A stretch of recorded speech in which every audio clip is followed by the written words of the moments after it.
আর মাত্র একদিন পরই ক্যালেন্ডারের পাতা উল্টে আসবে 2025। চলছে শেষ সময়ের হিসেব নিকেশ। নানা সংকটেও ভালোভাবেই 2024 পার করল ঢাকাই সিনেমা ইন্ডাস্ট্রি। আমদানির সিনেমা বাদেও বছর জুড়ে এবার মুক্তি পেয়েছে 53টি সিনেমা। তবে গত বছরের তুলনায় সিনেমা মুক্তির সংখ্যা বাড়লেও ব্যবসায়িক সফলতা পেয়েছে হাতে গোনা কয়েকটি। ঢালিউড ইন্ডাস্ট্রিতে 2024-এর শুরুটা হয়েছিল মেহেদী হাসানের শেষ বাজি ধরে, আর শেষ আকরাম খানের নকশিকাথার জমিনে। চলতি বছর রহস্য, রোম্যান্স, অ্যাকশন, হরর, ইতিহাস নির্ভর সব ধারার সিনেমার স্বাদই পেয়েছেন দর্শক। গতবারের মতো এবছরে ইন্ডাস্ট্রি কাঁপিয়েছে ঢালিউড সুপারস্টার সাকিব খান।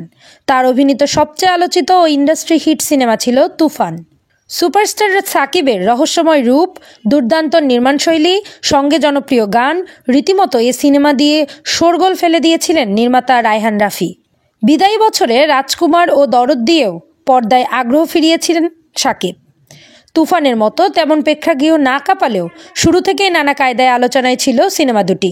ভিন্নধর্মী গল্পের জন্য আলোচনায় ছিল চিত্রনায়িকা শবনম বুবলী অভিনীত দেয়ালের দেশ।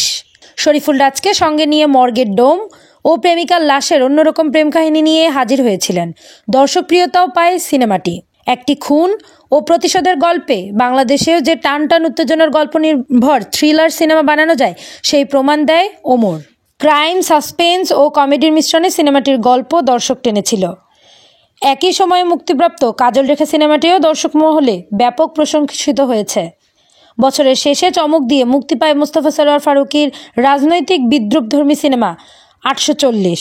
তারকাবহুল সিনেমাটি সেভাবে সাড়া না ফেললেও অভিষেক সিনেমা প্রিয় মালতী দিয়ে প্রশংসা কুড়াচ্ছেন মেহজাবিন চৌধুরী। সিনেমা মুক্তির ধারা ক্রমাগত বজায় থাকলেও অধিকাংশই দর্শক টানতে একেবারে ব্যর্থ।